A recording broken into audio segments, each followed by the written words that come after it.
नमस्कार साथियों, आपके अपने चैनल जस्ट डू इट करो में आपका स्वागत है। शुरुआत करने वाले हैं क्लास 10th के ऐसे ही एक चैप्टर जहां पर बच्चे काफ़ी डरते हैं और कंफ्यूज भी होते हैं। हाँ, बात करेंगे आज हम ट्रिग्नोमेट्री की, लेकिन टेंशन लेने की ज़रूरत नहीं है क्योंकि जीरो से हीरो लेवल तक की ट्रिग्नोमेट्री को हम आसान तरीके से यहाँ समझेंगे। Basic term hypotenuse, base and perpendicular, trigonometry table. चलिए वीडियो की शुरुआत करते हैं। ट्रिग्नोमेट्री यानी त्रिकोणमिति।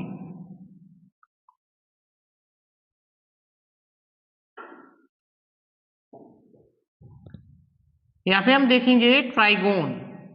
ट्राइगोन का मतलब होता है ट्रायंगल यानी त्रिभुज, और मैट्री, हाँ, मैट्री का मतलब होता है मेजरमेंट यानी मापन। हाँ, तो त्रिभुज की जो माप है वो हम इस ट्रिग्नोमेट्री के अंतर्गत हम जानेंगे। हाँ, व्हाट इज ट्रिग्नोमेट्री?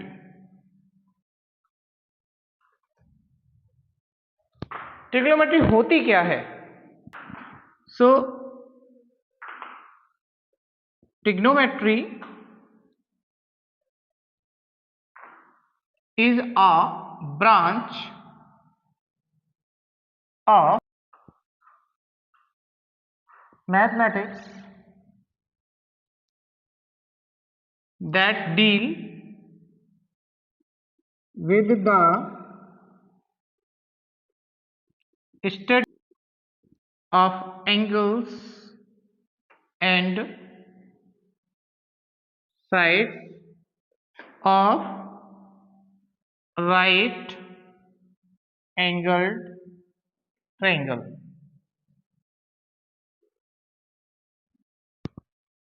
यानी त्रिकोणमिति गणित की वह शाखा है जिसमें हम समकोण त्रिभुज और उसके कोणों और भुजाओं के संबंध में अध्ययन करते हैं, उसे ही हम त्रिकोणमिति कहते हैं। हाँ, बेसिक टर्म। सबसे पहले हम राइट एंगल ट्रायंगल को देखते हैं। तो ये आपका एक राइट एंगल ट्रायंगल है जो कि 90 का एंगल बना रहा है, और ध्यान रखेंगे इसके जो सामने वाली जो साइड होती है इसको हम बोलते हैं हाइपोटेनियस यानी कर्ण। इसको बोलेंगे हम, आप देखिएगा यहाँ पर थोड़ा सा ध्यान से देखेंगे, इसको नाम दे दिया हमने ABCD। अगर यहां से अगर एंगल बनता है तो ये इसका हो जाएगा आपका बेस यानी आधार, और इसको हम बोलेंगे परपेंडिकुलर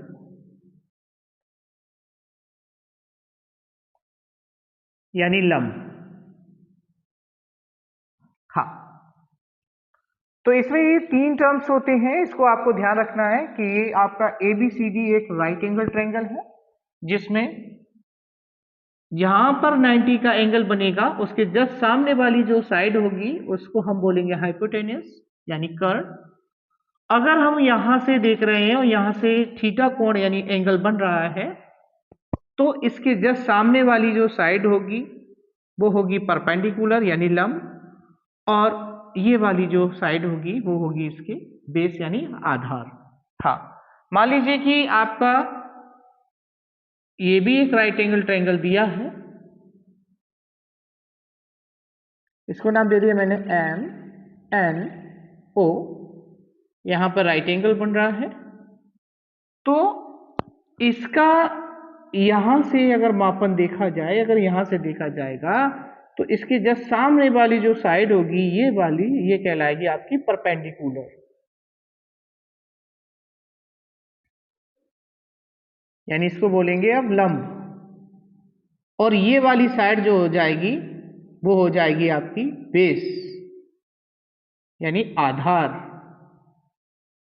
और ये आपका जो, क्योंकि मैंने बताया था 90 का एंगल जहां से बनेगा उसके सामने वाली हमेशा क्या होगी, हाइपोटेनियस, यानी कर्व। ठीक है, अब हम बात करेंगे पाइथागोरस थ्योरम की।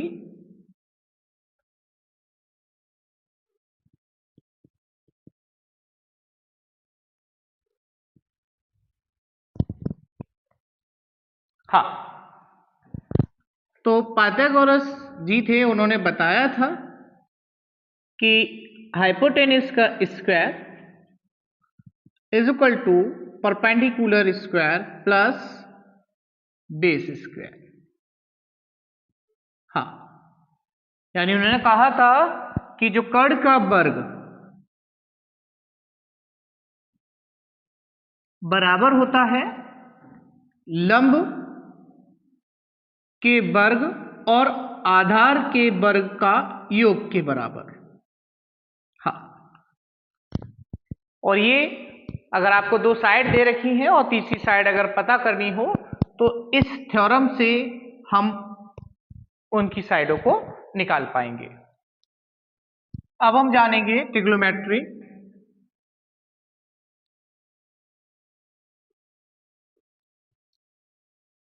रेशियो,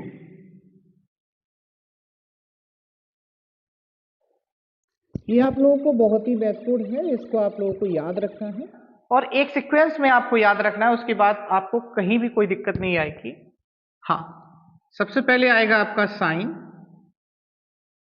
दूसरे नंबर पर आपका आएगा कॉस, तीसरे नंबर पर आपका आएगा टेन, चौथे नंबर पर आएगा आपका कॉट, सेक और कॉसेक। हाँ, अब इनसे एन की सबकी हम वैल्यू निकाल सकते हैं। हाँ, तो sine theta is equal to क्या होता है, ये मैं आपको बता दूं तो इसके लिए आप यूज करेंगे formula P B P H H B।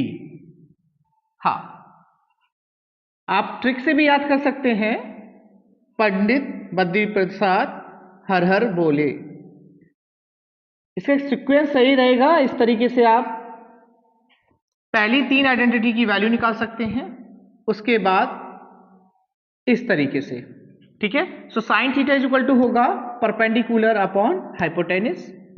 सो अब इसको नाम दे देते हैं हम ए बी सी, तो इसका परपेंडिकुलर हो गया आपका ए बी, एंड देन इसका जो हाइपोटेनिस हो गया ए सी। cos theta is equal to base upon hypotenuse, so base is BC, hypotenuse यानी AC, tan theta is equal to perpendicular upon base, यानी यहां पर परपेंडिकुलर और बेस लेंगे, तो perpendicular is AB and base BC। cot theta is equal to, अब यहां से इधर से उल्टा चलेगा तो base upon perpendicular, so base is BC upon perpendicular AB and sec theta is equal to hypotenuse upon base, so hypotenuse is AC and base BC and cosec theta is equal to hypotenuse upon perpendicular, so hypotenuse is AC and perpendicular AB। तो ये सभी क्या हैं, आपकी trigonometry ratio हैं जो कि 6 होते हैं। एक सीक्वेंस आपको याद होना चाहिए, फिर आप आसानी से कोई भी आइडेंटिटी दे रखी हो वो वैल्यू आप निकाल पाएंगे। अब हम देखेंगे रेसिप्रोकल रेशियो। हाँ, तो देखिएगा sine theta is equal to होता है 1 upon cosec theta.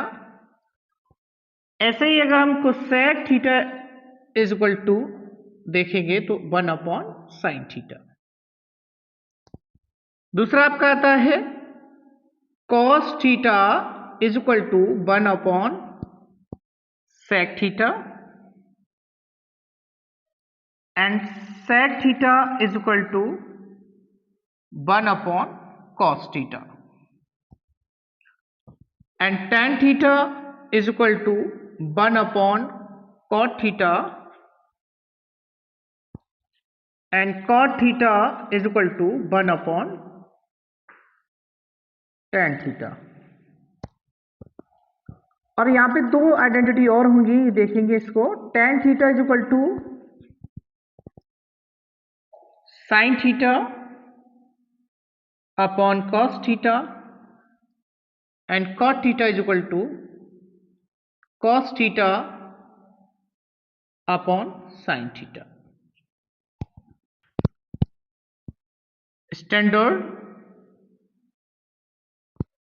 Angles table.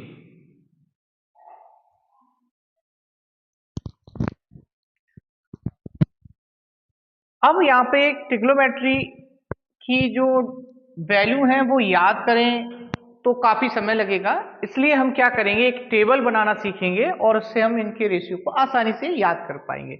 लेकिन सबसे पहले आप लोगों को मैंने बताया था वो सीक्वेंस आपको क्या करना है, याद रखना है। पहला मैंने बताया था आपको साइन, कॉस, टेन, कॉट, सेक और कॉसेक। इसके बाद अब हम सभी आइडेंटिटी को फाइंड कर पाएंगे।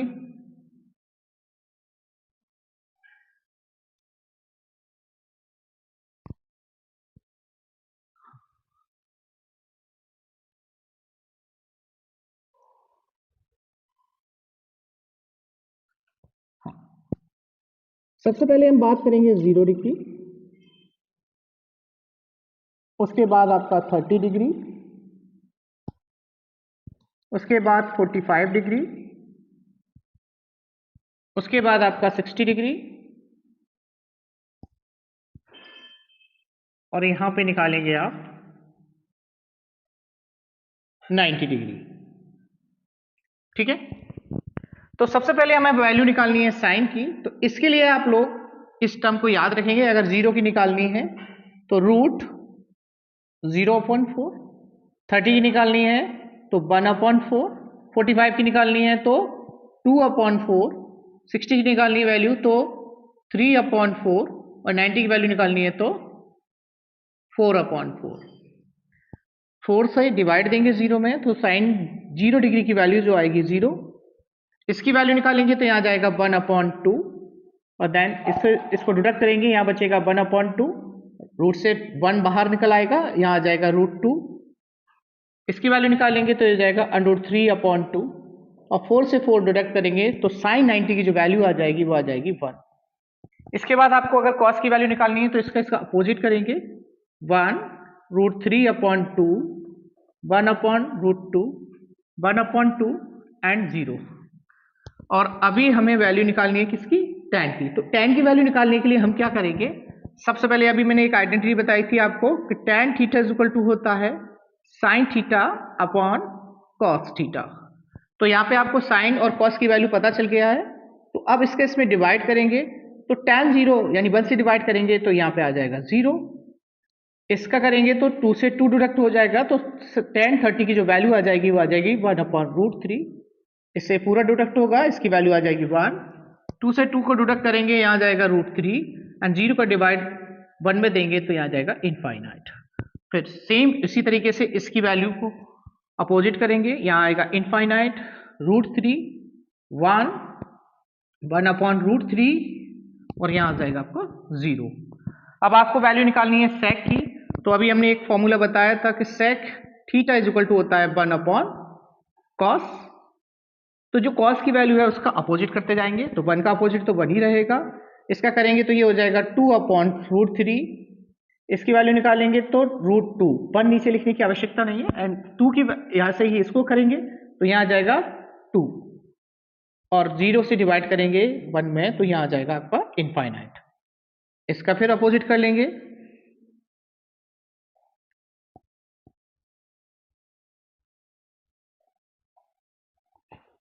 और ये आपकी टेबल तैयार है। एक बार इसको आप प्रैक्टिस कीजिएगा, आसानी से कर पाएंगे। ठीक है, आगे के कुछ इंपॉर्टेंट जो क्वेश्चन हैं और कुछ फॉर्मूले हैं वो मैं आपको नेक्स्ट वीडियो में मिलूंगा।